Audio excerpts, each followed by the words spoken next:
Hi everybody, my name is Adam Brett, my pronouns are he, him, and I am a university researcher and lecturer, currently working at the University of Derby.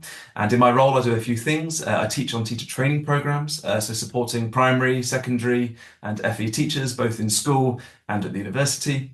And a substantive part of my role is about research, and I do research within the inclusion and SEND cluster at the university.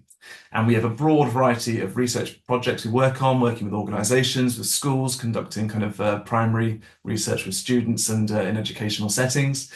And we do research that's linked to inclusion, to SEND, and the majority of the work I do is about LGBTQ plus inclusion. So for example, at the minute, I'm working on a couple of programs, one of which is working with the charity Just Like Us to look at the impact of LGBT pride groups in schools. And I'm also doing a piece of research with colleagues at other universities, looking at the idea of professional identity and how that teachers that have minority identities might have more challenges in their career, thinking about how we can support them more. In my previous career, if you like, previously to working at the university, I was a teacher, a secondary teacher for 15 years, working in schools around Nottingham, and I held a number of roles and responsibilities during that time. I was a classroom teacher, I was head of Key Stage 3, pastoral inclusion leader, and then towards the end of that time, I was working in teacher training, and then I also ran skits around Nottingham as well. So my passion for kind of inclusion and LGBT kind of, was informed by my own experiences at school, the challenges of growing up LGBT during Section 28, during that time of kind of absence of LGBT inclusion. And in 2018, this idea been percolating for a while, thinking about how much have schools progressed since the repeal of Section 28 in 2003. So I did my education doctorate, thinking about the experiences of LGBTQ plus teachers in schools, the challenges they have and some of the potential opportunities. And that was really transformational for me, really thinking about how some of those challenges that I'd experienced early in my career are quite universal experiences. And actually, it really highlights the fact that LGBTQ plus teachers and teachers with other minority identities don't get the support they need in schools. And that's very much the motivation for the work I do now. So that, like I said, that research was really transformational for me. And with a colleague, the amazing Jo Brassington, who's also an associate at Diverse Educators, we began Pride and Progress, which began as a podcast to amplify the voices, the sort of positive narratives of LGBTQ plus teachers. And that's grown to be activists, heads of charities, some quite well-known names, and it's really grown.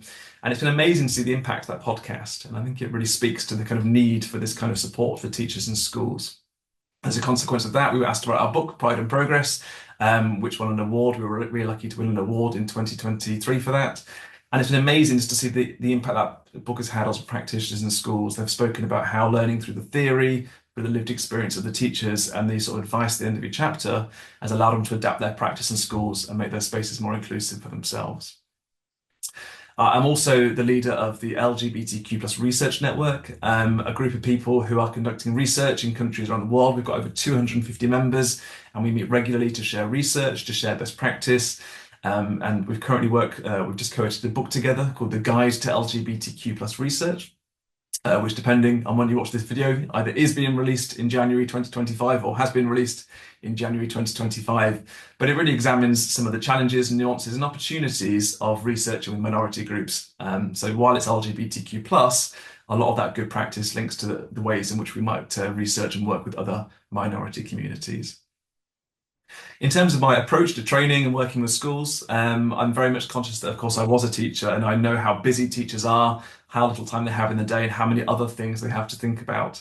So my training is very much cognizant of that, but it's also very much about supporting teachers in terms of their sort of research understanding, sort of the context of these things, thinking about the practical application, but also the small everyday things we can do to make our practice more inclusive, but also in that non-judgmental way, because of course, we all make mistakes, we're all trying really, really hard, and it's important we're being sort of supportive in that and meeting people where they're at in terms of their journey.